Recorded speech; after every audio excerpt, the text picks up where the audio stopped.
then reversed. Criticized for conformity, condemned for endless sprawl, idealized, desired, labeled American dream or nightmare, the sudden rise of the suburb, for good or ill, reshaped the American city. What people didn't see in 1949 was that the cities were emptying out. They were losing their middle class. They were losing their industrial base. With the loss of population and jobs, you have the loss of tax base, and you enter into this vicious circle where within the cities there was a deterioration of basic services. Whereas in the suburbs, every single year there was a growth in the value of your house, more services, more jobs that were close to where you were living, better schools. The federal government basically committed itself to making the suburbs affordable for the American middle class and for the white working class. Essentially, we had a national pro-suburban policy during the years when Pruitt, Igoe was being built. The urban flight, draining American cities, was made possible by the same federal law that built Pruitt, Igoe, the 1949 Housing Act. With expanded FHA loans, buying a new suburban home became less expensive than renting in the city for most families. As poor migrants from the South continued to flood in, the middle-class exodus was nearly complete. For St. Louis, post-war urban decline was especially quick and hard. While other cities annexed unused land and expanded outward, St. Louis was locked in. The city's borders had been legally fixed in the 19th century. Its toughest years were ahead.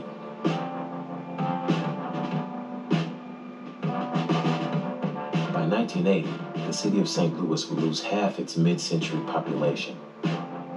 The planners had expected an overcrowded city of 1 million people.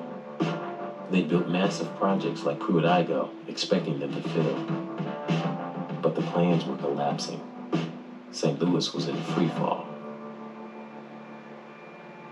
In affluent St. Louis County, the suburbs directly to the west of the city, a powerful new central business district emerged just outside city limits. Dozens of tiny suburban townships formed, determined to maintain their independence.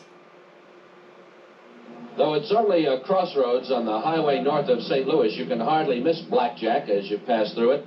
Citizens proudly proclaim its location, right here where two huge blackjack oaks used to stand. 65 feet in subdivisions developed under the density development procedures set out in Ordinance Number 12, the zoning ordinance.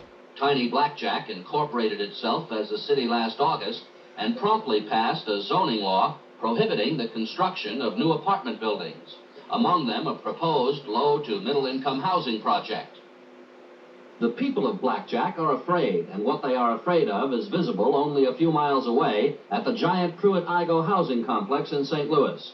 Vandalism and crime are commonplace. The citizens of Blackjack fear that a project in their neighborhood might become a suburban Pruitt Igoe, destroying their property values and their safety. The people who are out here are middle income, behave like middle income. They worry about their schools, they worry about their lawns, their property, and so forth. They don't know can bring in, shall we say, trash people. What kind of people? Well, people, they're not necessarily just poor, but they're just,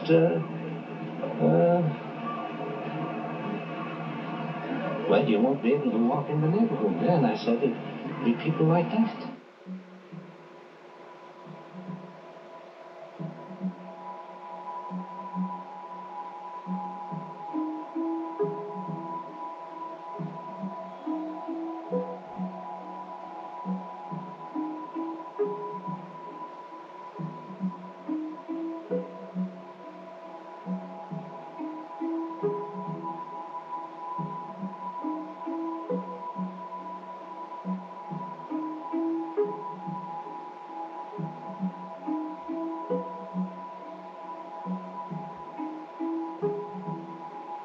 Christmas was like no other place, because there was so many other kids around to play with and show off and stuff.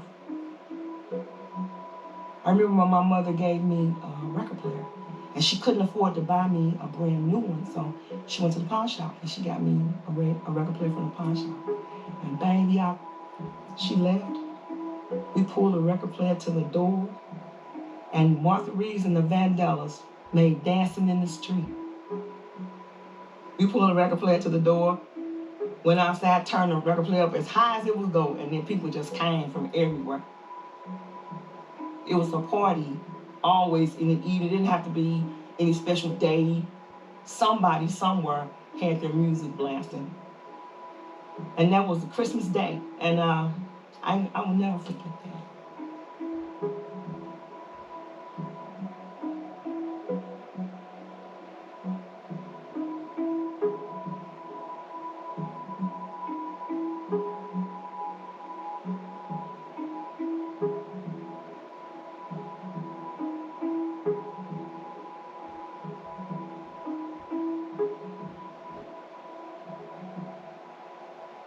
Our relationship with Pruitt Igoe was that of a research assistant.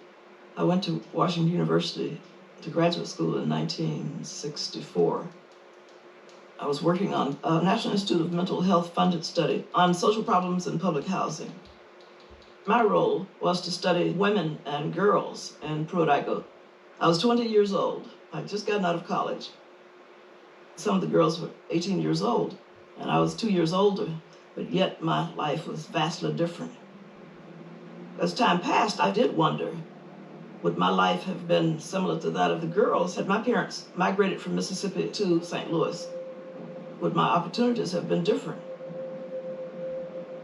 I guess to put it bluntly, I never saw the people in Pruitt Igoe as that different from the lives of poor people I had grown up with in Mississippi, except for one thing: the strong, tightly knit communities and families in which I grew up had begun to shatter around the people who were displaced in a northern city with few supports.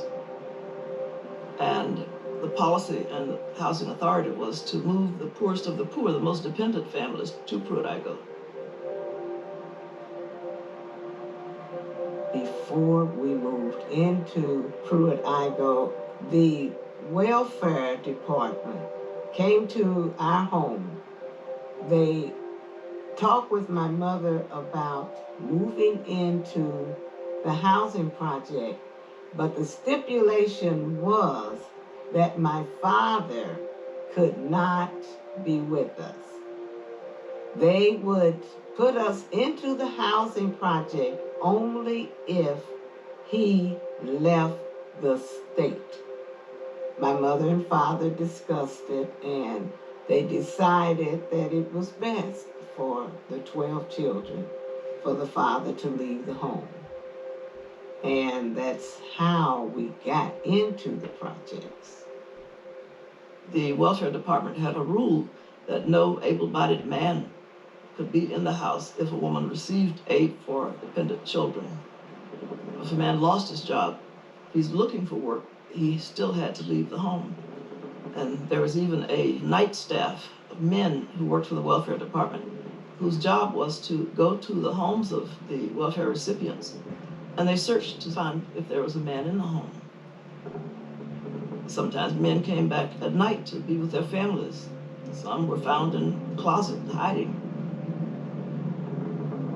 I remember vividly my mother telling us, if white people come to the house and ask you guys questions, tell them that your father is not here. Tell them that your father has never been here and you have not seen your father.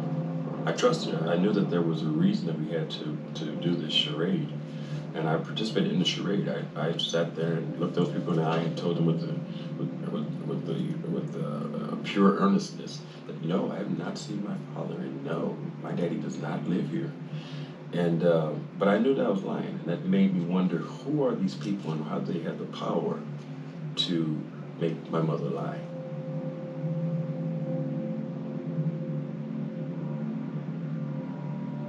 We're giving you money. We want to be able to control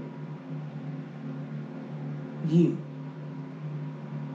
We're giving you money, so we have the right to make stipulations as to how you use it and what you use it for. There were so many restrictions. We couldn't have a telephone. We couldn't have a television. And we were really left at the mercy of the system. In the project, it seemed to be strategically planned to create an environment that people felt isolated, that people felt restricted, that people felt, inhuman almost. You're bad, we have to restrain you, we have to curtail what you're doing. It was void of humanity. It was void of caring. It seemed more like a prison environment that you'd have to escape from. They were treated in some ways like they were prisoners. If we are going to support you and to give you a few measly dollars to live on, then we're going to extract blood from you. You're going to live according to the rules we set. And the rules just happen to be very punitive. There was this whole undertone of morality, that they had poor morality, that they were immoral by virtue of the lifestyles they led. Poverty never created immorality. Poverty created want.